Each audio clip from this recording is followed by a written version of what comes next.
Please join me in welcoming Billy Shaw.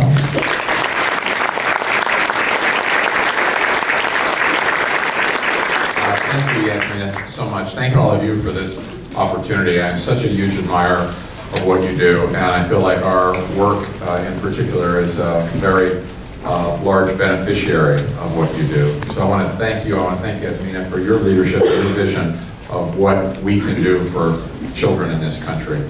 I'm going to try to keep my remarks fairly concise this morning for two reasons. One is so that we have some time for a little bit of Q&A, and also because I know you have a very packed schedule of speakers and other activities. The second is because of a rather sobering conversation I recently had with my 6-year-old son.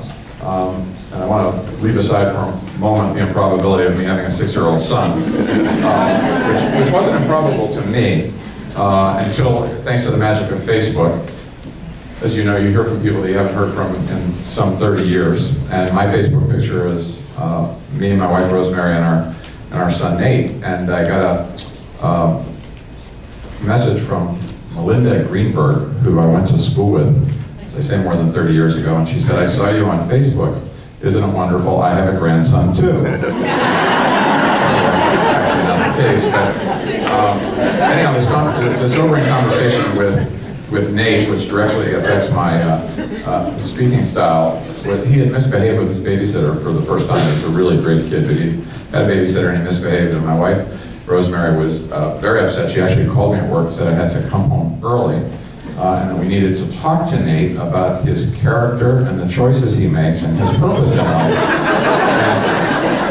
Yasmina knows Rosemary. She's an amazing woman. She's a little intense though, and I knew that I needed to get home right away, so I did.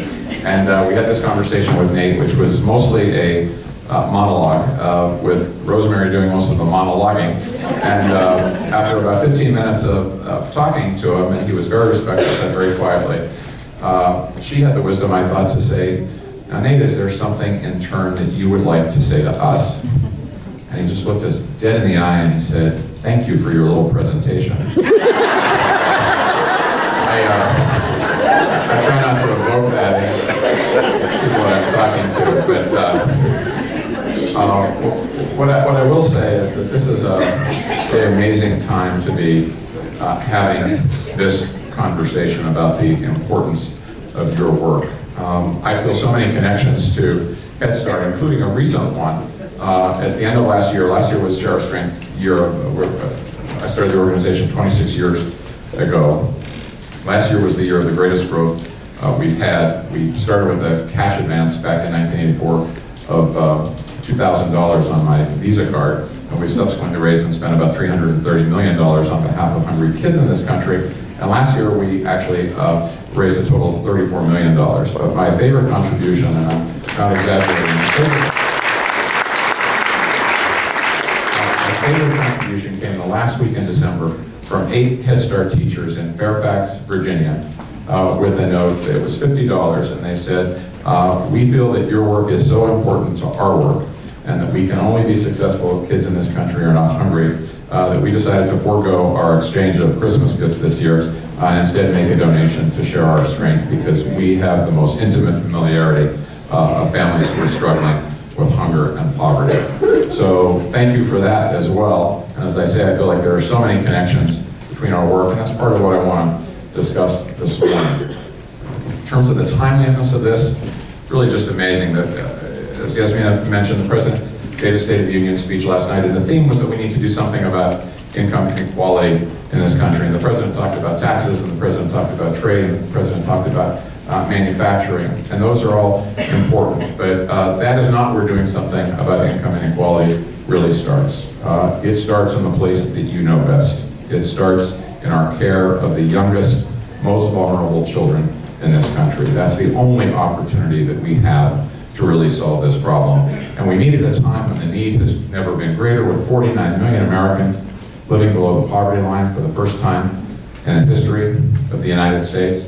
45 million Americans on the SNAP food stamp program, half of them being children. Secretary of Agriculture Tom Vilsack, who oversees the food and nutrition programs in the public schools, told me the other day that 1 out of every 2 children in America at some point will be on public food assistance during their childhood. That is simply remarkable, and that is frankly uncharted territory. That's a place that we've never been, and when you're in uncharted territory, typically the response is to be bold and to be aggressive and to take risks and to be entrepreneurial, but that's not what we've seen on the part of our national political leadership. And so the question of how do we do this work more powerfully, I think falls on those of us, and those of you in particular, who are closest to the children that we try to serve. And when I think about how to do this work more powerfully, I think of something else that my little 6-year-old Nate said. We have a little cottage in Maine that we spend a lot of the summer at. It's a little tiny corner Kennebunkport called Goose Rocks Beach, and he was down by the water one day at the end of last summer, and there was another man down there with his son, and the other man was building a sandcastle. And I was watching him from a little bit back from where I was sitting, and then this man came over to me and he said, is that your son? And I said, yeah. My heart stopped for a minute. What did Nate say now? He said, well, he said something very interesting to me. And I said, what was that? And he said, well, I'm building a sandcastle here with my 6-year-old boy. And he came over to me, hands on his hips, and he said, just so you know, I've seen a lot of this, and they're never here in the morning. I feel for those of us who have fought so many fights, who have built so many sandcastles, who have tried so hard to create ideals and ideas that last and endure. We've fought many campaigns, but we've sometimes seen the effects of those reversed. We've sometimes seen Congress make a budget cut that can undo what we have fought for. And so how do we do this work more powerfully in ways that really endure? That's what I want to talk about today. And I feel like the toughest problems that we face are those that affect people who are so vulnerable and so voiceless that there are no markets for serving them. You know, in this country, when there's a need, usually there's either an economic market or there's a political market to serve it.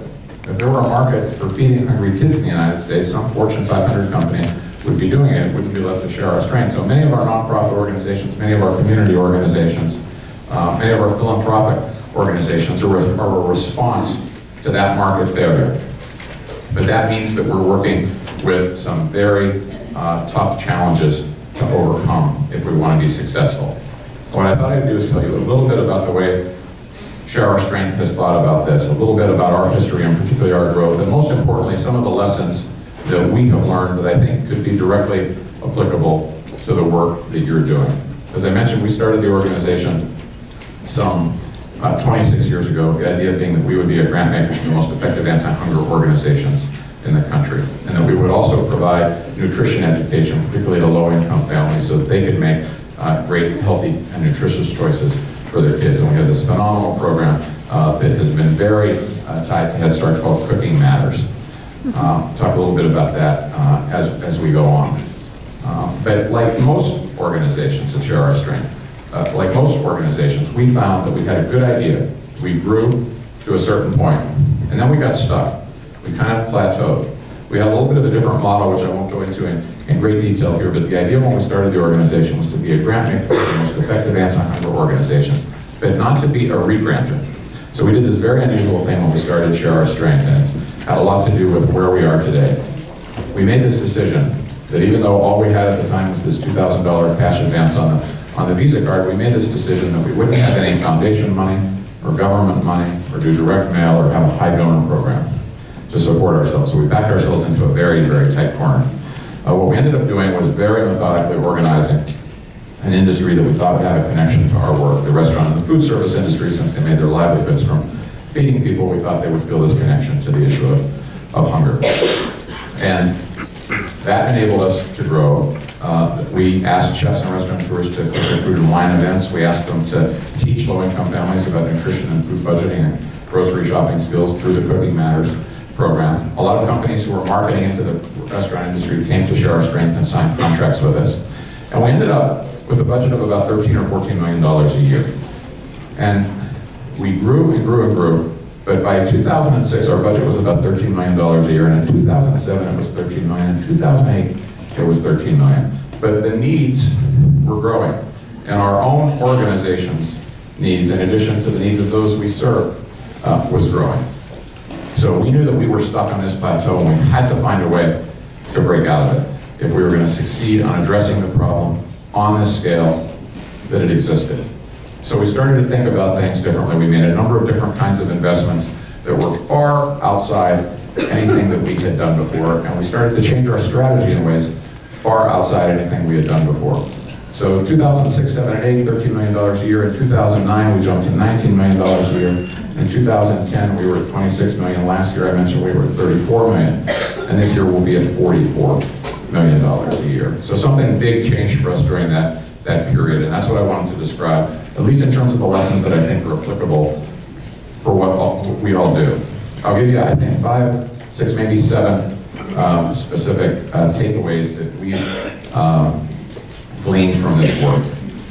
The first we put under the rubric of go big or go home. We decided that we were going to be an organization that was not just feeding kids, which we had always done, but an organization that was going to try to actually end childhood hunger, to take that issue off the table once and for all. We thought that that was doable. We thought a lot about something that the writer Jonathan Kozol talks about, which is to pick battles that are important enough to matter, but small enough to win.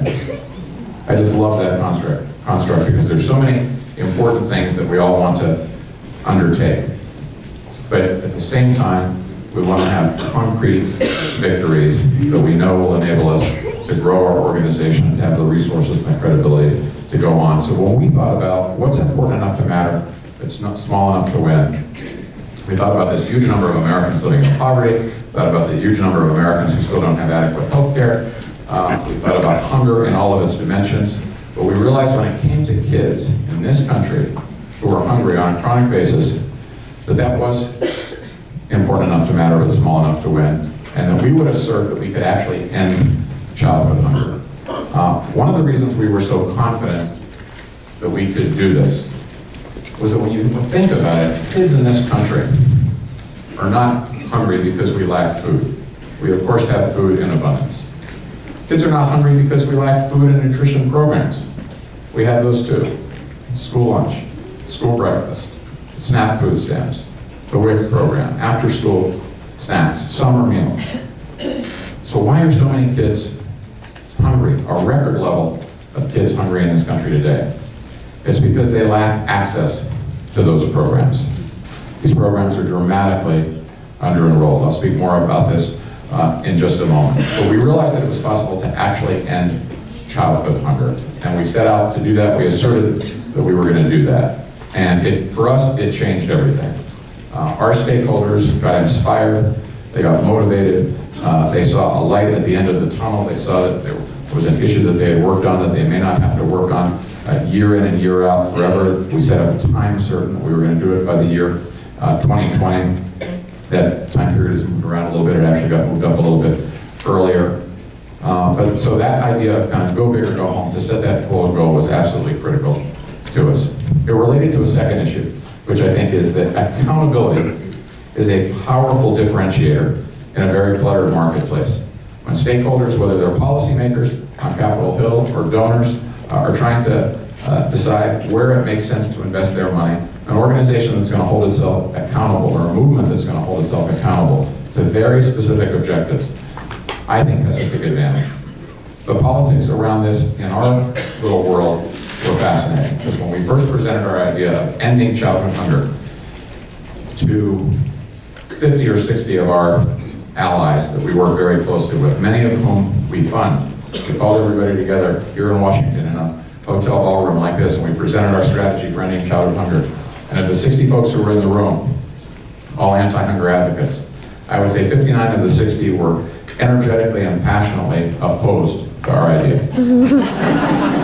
And I was shocked. I thought I was in the wrong room. But they had lots of concerns like, well, how much will it cost? And what if we fail? And what if we miss? And what if economic conditions change? But there was a subtext there, I think, that had to do with almost a cultural discomfort with being accountable to very specific and measurable goals. They just, in our world, they weren't used to that.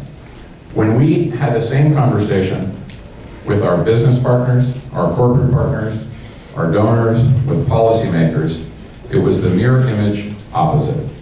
They said, almost to a person, if you're telling us there's a goal line, and you know how far you are from it, and what it's going to take to get across, we want to be part of that. That's what we love to do.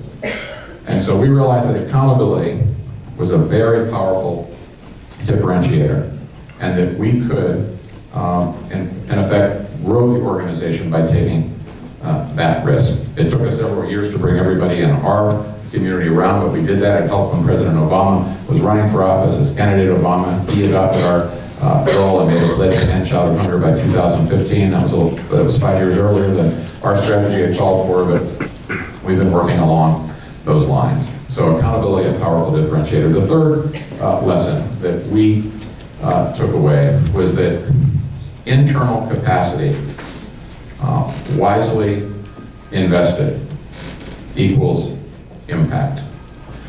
There's so much pressure in the nonprofit sector and in the public sector to put all of our resources out into the community that we almost always tend to inadvertently shortchange ourselves. We want to put everything out into the community, but to be successful at what we do, we have to invest in our own capacity. So we started to make some decisions that share our strength, to invest in branding so that people knew who we were, to invest in the best possible talent that we could find. We ended up hiring a man, just to give you one example, our CFO for 3 years was a man named Eric Schweigert. He'd been CFO of Capital One's Global Financial Services Division. He'd been president of Capital One France. He'd been in Mercer Consulting before that, and Yale and Wharton Business School. That is not a typical hire for a nonprofit like ours. And the first question was, how are we going to afford him? He wasn't expecting to work at the same salary he got at Capital One, but he wasn't expecting to work at what our salary structure was either. And we realized that one of the things that was holding us back was a very artificial and arbitrary notion of, well, gee, we've never paid anybody that much money before. Well, the investment for us returned itself probably 1,000 times in terms of the financial strategies he brought to share our strength, the accountability he brought to share our strength, the systems he put in place. And we started to do that with position after position after position. Not just going after people that were available or wanted to work with us, but going after what we thought were the best people available. So this notion that capacity equals impact, I think, is absolutely critical. There's a woman who ran the nonprofit finance fund named Clara Miller for a number of years who talks about, in most cases, traditional philanthropy is what she calls enterprise blind and therefore enterprise unfriendly. The enterprise meaning the actual core of the organization itself. Everybody involved in a nonprofit is so committed to creating social value everywhere and all the time that they end up hollowing out and exploiting the organization. All of its stakeholders do it, the staff, the board, the donors. They want to put everything out into the community. We've got to invest in ourselves, and if we don't assert that, nobody asserts it for us. It won't happen any other way, so we've got to get ourselves a little bit out on a limb. A fourth issue for us was the notion, and you know this better than we do, and you've been far more successful at it, even with the ups and downs than most organizations have, that public policy must be a robust component of your strategy. We were an organization that was a grant maker to other organizations, but as I mentioned, but when we realized that this issue was not lack of food or lack of food programs, but lack of access to food programs, we realized we needed to create a robust public policy program. I'll give you one equation, one statistic, and you'll understand immediately both what the need is and what the opportunity is, at least in the field of hungry kids. There's 21 million kids in this country who now get a free or reduced price school lunch. 21 million, that's a record level. We've never been there before either. Talk about uncharted territory. All 21 million are eligible for a free school breakfast. Only 9 million get it. And all 21 million are eligible for meals in the summertime when the schools are closed, when kids are often most vulnerable, at least in terms of hunger. Only 3 million get it. And so what we realized was, and these are entitlement programs, these are funded programs. These have had bipartisan support going back to Senators Bob Dole and George McGovern for more than 30 to 40 years. In fact, when the super committee was set up to do its work, it was determined that if they went to this automatic sequestration, which we're now facing, the set of automatic budget cuts that could come in the next year, these programs are specifically exempted. That's how much support they have. So if the need is great and it's all paid for, but 21 million kids are eligible and only 9 million are getting breakfast, how can that be the case? The real issue, these kids are not only vulnerable, they're voiceless. And this is, I think, another place where you and we come in. I mean, what greater testament is it to their voicelessness than the fact that literally billions of dollars are sitting in Washington, D.C. They can't be used for anything else but feeding kids so that they can do better in your classes and in other classes, and they're not being used. I went and talked to, one of the first people I talked to about this was Governor Ritter in Colorado. Governor Hickenlooper is governor now, but last year was Governor Ritter, and I went and talked to him, and I said, you know, Colorado ranks 47th lowest out of 50 states in the percentage of kids who are eligible for these programs that are actually getting them. Governor Ritter is a good man. He was a Peace Corps volunteer, only served as governor one term, really cares about kids. And he said, so we're 47th lowest out of 50? And he said, are you gonna complain about that? Are you gonna have a press conference that criticizes us? I said, no. I said, what I really want to tell you is that there's $120 million that you've left in Washington. They could come into the state and buy milk from local dairy farmers, bread from local bakers, et cetera. And he looked at his staff, as other governors have that we've met with, and said, is that possible? How can that be? Is this true? And they were, yes, sir, it is. And he said, well, why do we need this nice fellow from Washington to come tell us that? And the truth is, these kids are invisible. They don't make PAC contributions. They don't belong to organizations. They don't have lobbyists. All they've got is you and us and a few others who have dedicated their lives to these children. So we've got to bring our voice to this as well in a public policy sense. But the last two that I'll mention, I guess, we talk a lot about the need to collaborate in our work. And of course we do. And I'm excited to think that based on the contribution that we've got from the Fairfax Head Start teachers, based on our relationship with Yasmina and with you, I'm excited to think that we can together broaden the base so that people understand if you do care about income inequality, if you do care about economic opportunity, it's not just about taxes in trade, but it's about early childhood education, it's about health care for young moms, it's about nutrition, education, it's about Head Start. So we do need to collaborate, but we also need to learn to be competitive, which is something that is not our natural reflex. And when I mean competitive, I don't mean competitive to put others out of business. I mean competitive to be the best version of ourselves, and I think this relates probably to just about everything else I've spoken about. I was on the board of the Timberland Company for 10 years. Makes boots and shoes and apparel, based up in New Hampshire. The company does sales of about $1.5 billion. I'd never been on a corporate board before, so the experience for me was very different. And I was very intimidated by my colleagues. They included the CFO of Colgate-Palmolive and the president of Apple International and a woman who ran 2/3 of Hasbro. They knew a lot about business. And the meetings were unlike, I'm on 5 or 6 nonprofit boards, the meetings were unlike most of the nonprofit boards that I've been on, in a couple ways. First of all, I realized that when they made big decisions, they actually made them on the basis of information.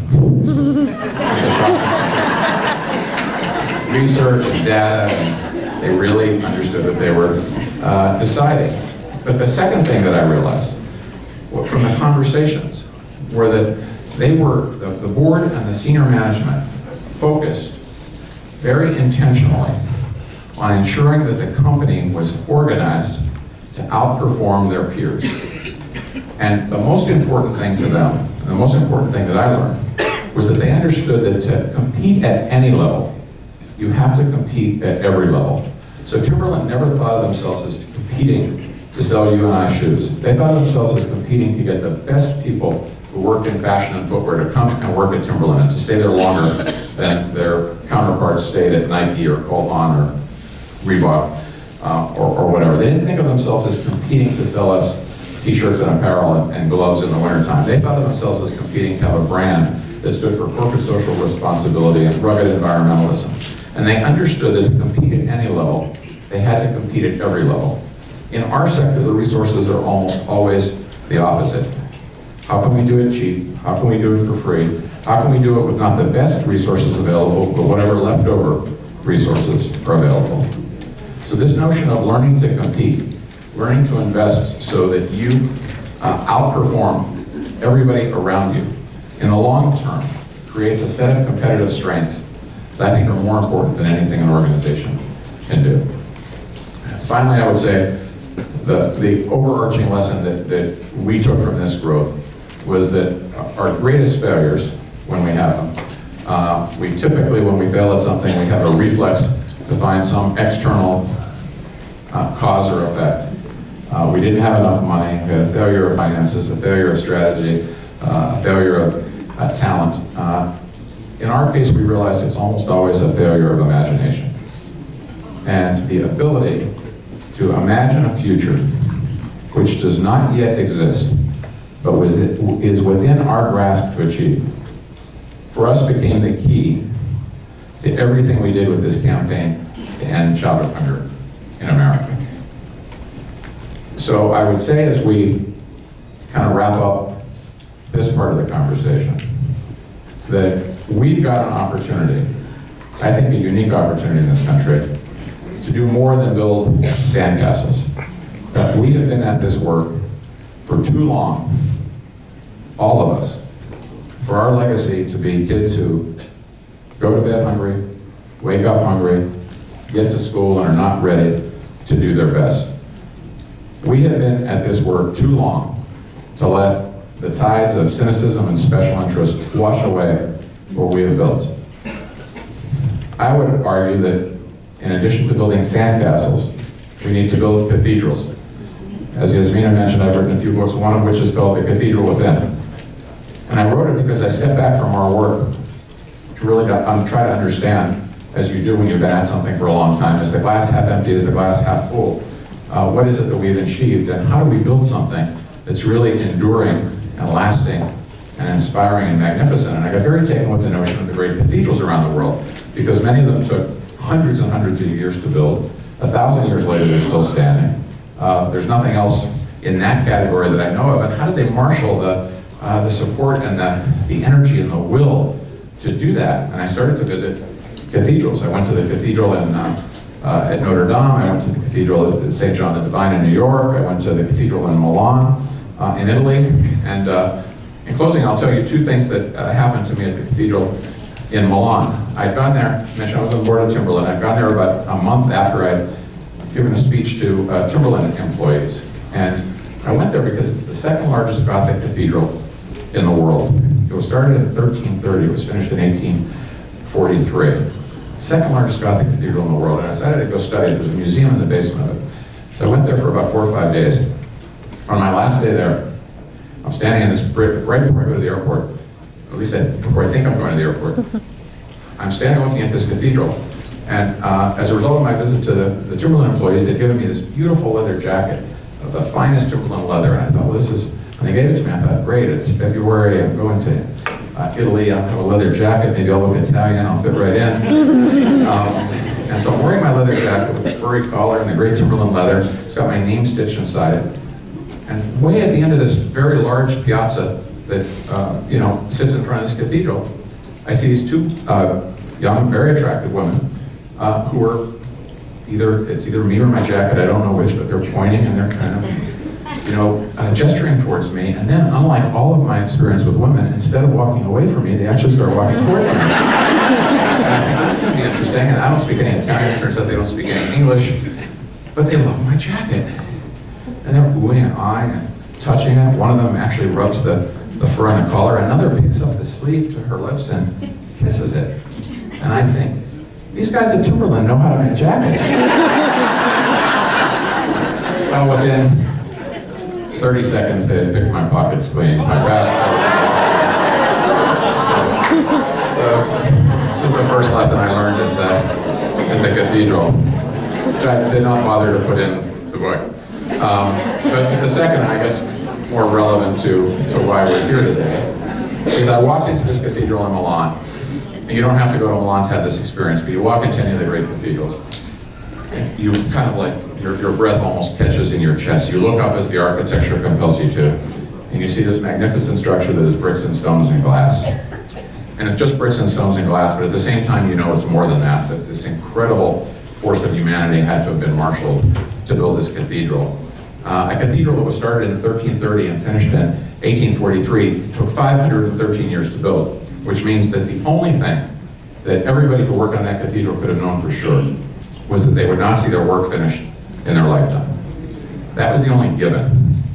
And that didn't detract from their dedication or their craftsmanship, actually enhanced it. Just like you, they were part of something larger than themselves. And whether they saw their work finished or not, they knew that it was the right thing to do. And you've chosen a pretty unique career. You won't see your work finished. You're not in an assembly line that cranks out automobiles, and at the end of the line, you've got this shiny new automobile that you can say, I built that. And you're not growing and harvesting food and saying, well, there's that bushel of apples. And you're not involved like lawyers or bankers in transactions where it's pretty clear at the end of it somebody won and somebody lost. Your work doesn't get finished. That's what makes it so important. That's what makes your dedication, your willingness to take risks, your willingness to think differently about how you sustain your work different. I'll leave you with the words of Dr. Martin Luther King, who knew something about unfinished business and spoke about it, and spoke about cathedrals, although he didn't use the term. Just 4 weeks before he died, he gave a speech at the Ebenezer Baptist Church where he had preached all his life, and one of the things he said that day, just 4 weeks before his death, was, so many times in life, we start out building temples. Temples of character, temples of justice, and temples of peace. But so many times those temples go unfinished. He said, life is like Schubert's Unfinished Symphony that way, and the most agonizing thing about life is that which is most precious to us to finish is often unfinishable. He said, but that's okay. What makes me happy is when I hear that voice cry out across the vista of time, that voice that says, it may not come today, and it may not come tomorrow, but it is good that it was within thine heart. You may not see all of your dreams achieved, you may not see all of your desires become reality, but it is good that it was within thine heart. Thank you for having it within your heart to do what you're doing.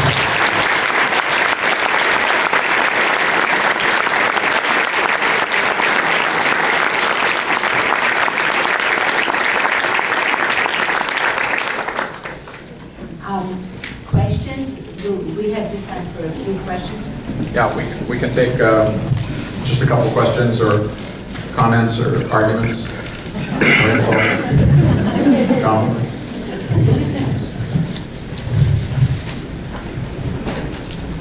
Share how your staff captured the vision you laid out. Oh, that's such a great question. The question was, share how your staff captured the vision that we laid out. That's really one of the other major takeaways for me. One of the things that we realized when we moved in this new direction was that the most important audience for our work was the person sitting next to us. That if we couldn't convince our own colleagues of what we were talking about when we were talking about the No Kid Hungry strategy, what chance did we have of convincing the next concentric circle out, our donors, policymakers, people that we maybe only intersect with once or twice a year. So we invested an enormous amount of time, literally almost locking ourselves in a room. In my memory, it feels like months. I'm sure it was only days. But it was difficult because when you talk about ending childhood hunger, one of the things we realized about 2/3 of the way through a long process to develop our strategy of enrolling more kids in these programs and creating more access to existing programs, one of the things we realized is that even among the leadership team of 8 or 10 of us in our organization, we didn't all mean the same things by ending childhood hunger. Something as simple as that. Did ending mean, no one's hungry anywhere? Did child mean 18 years old, or did it mean 6 years old? Did it mean 13 years old, or did it mean teenagers? Did hunger mean starvation? Did it mean malnutrition? Did it mean, everybody was not on the same page. So we invested a lot of time in helping people understand that, but I guess the most important thing, again, the failure of imagination that we overcame, was to put out this goal of what we really thought was possible. I think a lot of times organizations get, because of just all the day-to-day pressures on you, you get stuck thinking about and debating and arguing about the means more than talking about the ultimate end. And so our version of kind of keeping everybody's eyes on the prize was to always connect everything what we were doing to this is a means to an end, and the end is to end childhood hunger, which has never been done before in this country. So I can't say enough about making that internal investment with the people that you work closely with, the person that you sit next to make sure you're on the same page. Most people take it for granted, but it's not usually the case. Any other questions? Can you talk a little bit, you mentioned Cooking Matters. What's your vision for a partnership with Head Start around Cooking Matters? Well, Cooking Matters for us is so critical because it's not enough just to get kids food. In a triage sense, it's important that they have something in their bodies, but there's so much attention now to nutrition, to obesity, to families making wise choices with limited funds. So we partnered with Head Start in a number of places. We're always looking for organizations that, again, have that intimate familiarity with families, with their needs, with where they go and what they do and how to reach them. And so we in the ideal world, they would just become closer and closer together. Cooking Matters doesn't have nearly the distinguished history Head Start does. It's a younger program, but it's had amazing results, and we think that the two organizations can really align very closely around that. Thank you for asking. How do you highlight Cooking Matters? I know that we're getting there. Yeah, so we can do better than that. Yes. Some goal setting, right? Yes, sir. Yes, I was,